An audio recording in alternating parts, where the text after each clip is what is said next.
स्वदेशी को लेकर पहले भी कई बार चर्चा रही है। महात्मा गांधी जी ने भी कई बार इस बात पर जोर दिया कि हमें स्वदेशी चीज़ों को अपनाना चाहिए और भारत के विद्वान राजीव दीक्षित भी कई बार इस चीज़ के लिए कह चुके हैं कि हमें स्वदेशी वस्तुओं का यूज़ करना चाहिए। देखते देखते ही ऐसे ही कई बार इस बात को लेकर बार बार चर्चा होती रहती है, लेकिन हम कितना उसे अपना पाते हैं ये तो हम सभी जानते हैं।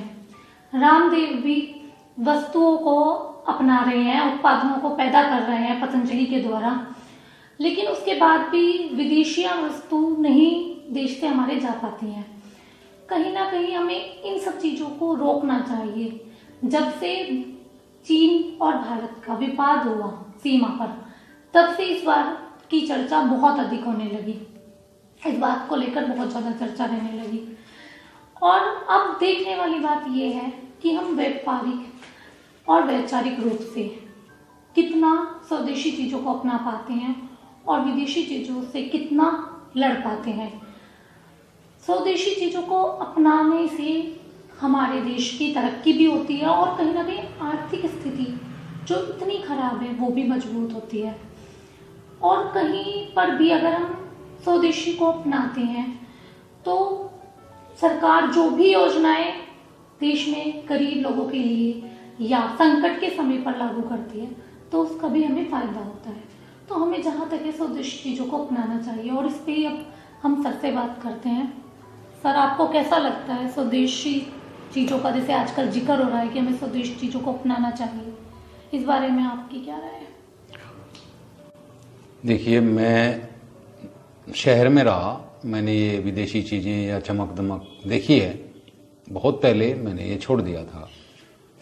मेरे लिए स्वदेशी भाषा हो या स्वदेशी खान पान हो, हर चीज़ स्वदेशी मुझे बहुत प्रिय भी है और मैं खुद पे गर्व महसूस करता हूँ कि मुझे अपने देश की हर चीज़ अच्छी लगती है।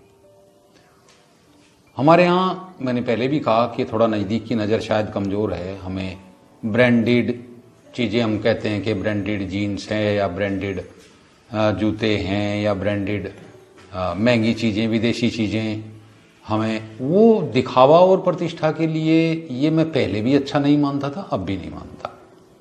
मैंने आपने मुझसे पहले भी बात की, मैंने अपनी बात पहले भी कई बार रखी कि मैंने सबसे पहले शुरू किया स्वदेशी भाषा से ही शुरू किया।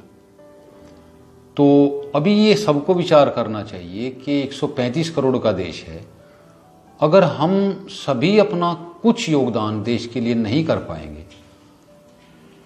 थोड़ा सा विचार करें तो अपने बच्चों के लिए, आने वाली पीढ़ियों के लिए हमें कुछ तो करना चाहिए। मैं देखता हूँ कि हमारे मोदी जी, हमारे योगी जी या बहुत सारे हमारे अधिकारी, डॉक्टर, नर्सेज, कितनी मेहनत ये लोग कर रहे हैं। उधर बॉर्डर पे हमारे फौजी भाई अपना जीवन हमारे लिए, मुझे कई बार देखता हूँ कि एक 22 साल का लड़का, एक 24 साल का लड़का वहाँ बॉर्डर पे शहीद हो गया और उसके पिता ये कह रहे हैं कि मेरे 2 बेटे और हैं और मैं भी उन्हें देश के लिए सेना में भेज दूंगा।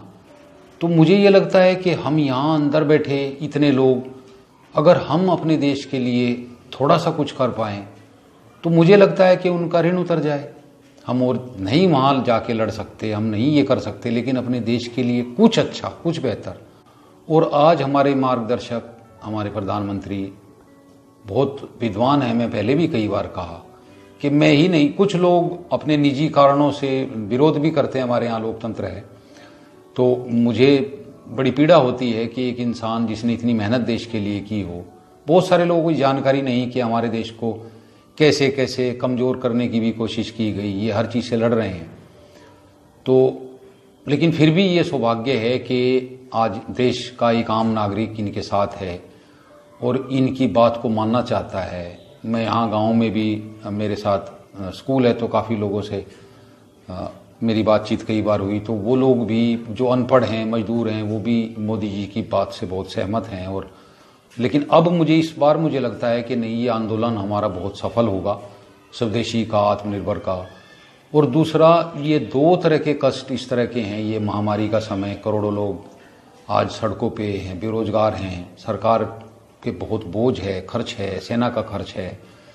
तो अब ऐसा समय है कि अगर हम अब भी अपना योगदान देश के लिए नहीं दे पाए तो आने वाली पीढ़ियों के लिए हम कष्ट पैदा करेंगे। ये बच्चे हमारे भी हैं, हमारे देश के हैं। हर कोई अपनी पीढ़ियों के लिए, आने वाली पीढ़ियों के लिए कोई मकान बनाता है या कोई भाई पैसे जमा करता है या अच्छी शिक्षा देने का प्रयास करता है, लेकिन देश सबसे ऊपर है, क्योंकि अगर हमारा देश ही खुशहाल नहीं होगा तो हम अपने बच्चों के लिए किसी अच्छे भविष्य की उम्मीद हम नहीं कर सकते।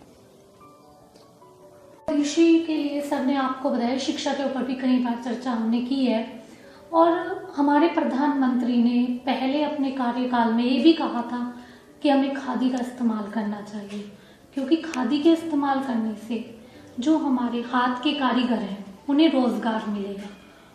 रोजगार मिलेगा तो कहीं ना कहीं बेरोजगारी देश की खत्म होगी। इस वक्त संकट का समय है।